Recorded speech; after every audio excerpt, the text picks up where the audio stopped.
So hey guys, welcome back to another video. Today we will say how to do a screen recording in Windows. You just have to look at your keyboard and you just have to press few keys.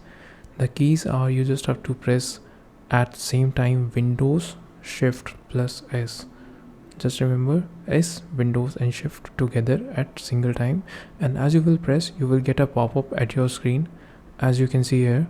So you will notice a pop-up and there are a few options. Let me tell you that you can take a screenshot, you can also record your screen, or you can select any particular portion, window or full screen, or a particular area where you want to take a screenshot or do a screen recording. Let me give you a quick demonstration of screen recording. So let me select a portion of my entire screen and I will click on start. You can also select a mic and audio options.